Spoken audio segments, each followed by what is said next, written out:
right? So now let's do a recap. What are the 4 things they have built in the last 15 years that nobody else has? The widest range of products at the entry level, the widest range of dealerships by far, the lowest cost structure, the tightest working capital cycle. And why is this a monopoly? They sell 18 crore pairs per annum. Now let's just step back and think about India.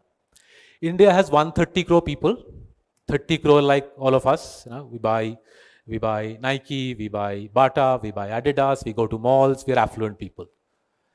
India has 100 crore people who live on less than 1 lakh rupees per annum.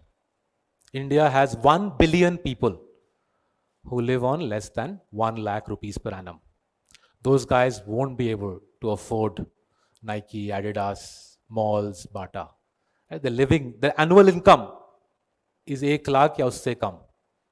Those guys, for them, the only organized sector brand that is relevant is Relaxo.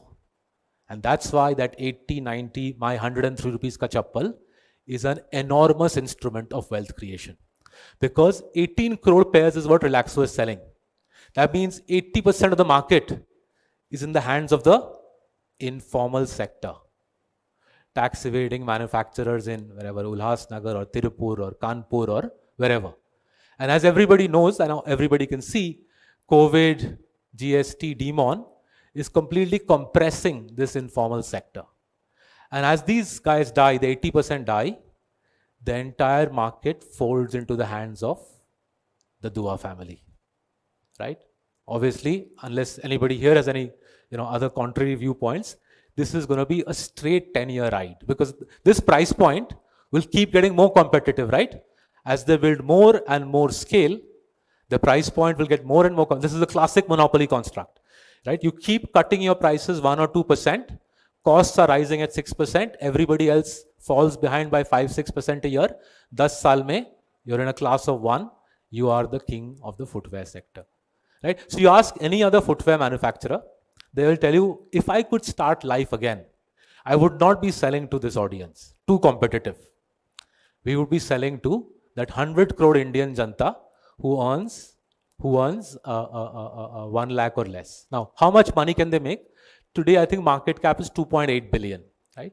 So assume just 20% compounding, nothing more, right? Nothing spectacular. That means a decade hence, there'll be 8x today's size, there'll be 20, 21, 22 billion. That means that a decade hence, Relaxo is likely to be what Nestle India is today, right? And there's nothing fancy here, straightforward stuff. Chappal monopoly built through epic efficiency that nobody else has been able to deliver. And this is the template that other aspiring monopolists are replicating and giving you and me great products and services without any competition. And this journey continues.